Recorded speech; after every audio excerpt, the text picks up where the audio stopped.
I was telling my wife when I was coming here that there is a lady, I love this woman so much. And I was telling my wife, you know what? I am going to tell this woman. Of course, people when they come in are going to quarrel. But why do we fear them? I was telling her, I am going to tell this woman divorce her husband.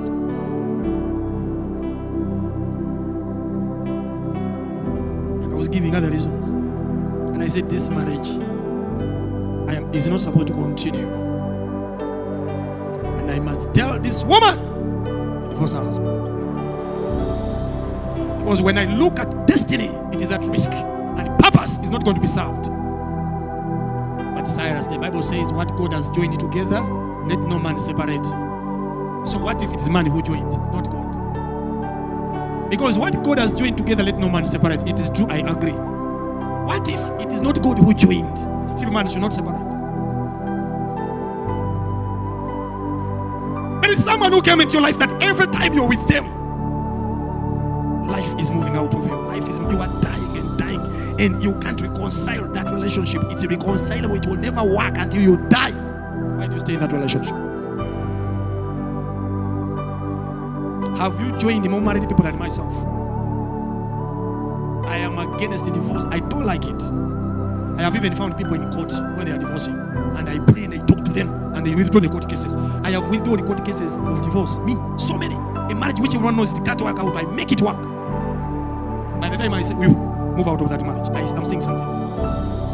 If I'd met that singer of Nigeria who was killed by the husband, if I'd met her before dying, she would have moved out. She died because they told her what God has joined together, let no man separate. So she's dead because of keeping what God joined together. God never joined those people together. The challenge you have is that you think that God joining people in church, who joins people in church? The priests. The priest joins people together, and I'm one priest as well. When I look at a marriage like this, and I know God joined these people together, even when they fight, I'll tell them to stay. Because what God has joined together, let no man separate. But what if man joined? Can I give you marriages? Which man joined? Can I give you one? Okay, can I list them? Not just cram scriptures. The other time, there was a guy called Ronald. He was marrying a man called Dale.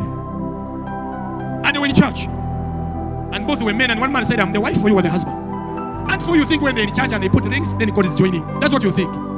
Can't we separate that? Then I saw another man who left. By the way, I saw a man who married a woman locally in the village. They went together, but they never went to church. So the woman was believing God that they will go to church. They produced 7 children. The woman never did anything wrong to this man. And because her breasts were sagging, the man went for another woman. And he said, I never wedded her. She's not my wife. That is his wife. God joined them together, and the priest has not yet joined them together in the church. Can you imagine me? I believe it's a marriage.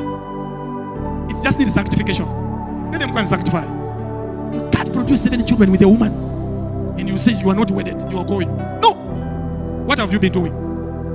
Can't we think? And pastors are saying, no.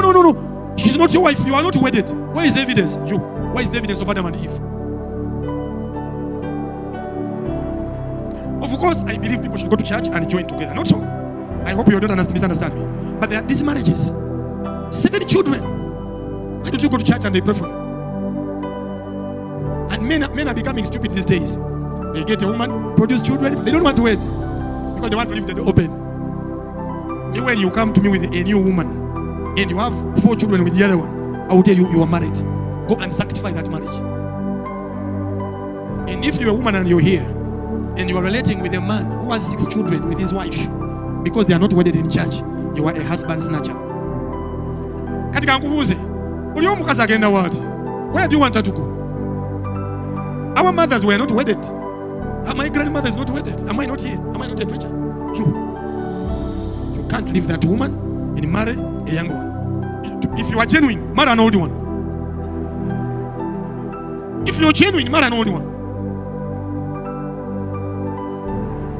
Anyway, let me leave that. Let me stop quarreling. This is me. Let me make my position clear.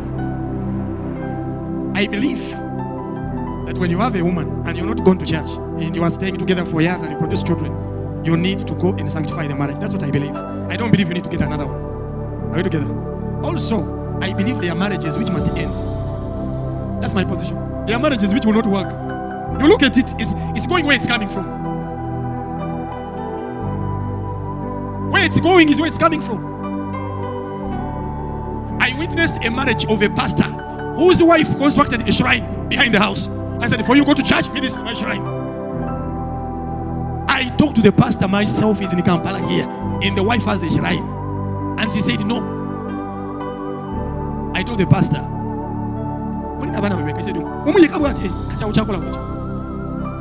how can mama be a witch? If you are married to a witch, you leave the witch. And I can take in all the stones that people will throw at me. If you are married to a witch, someone is a witch.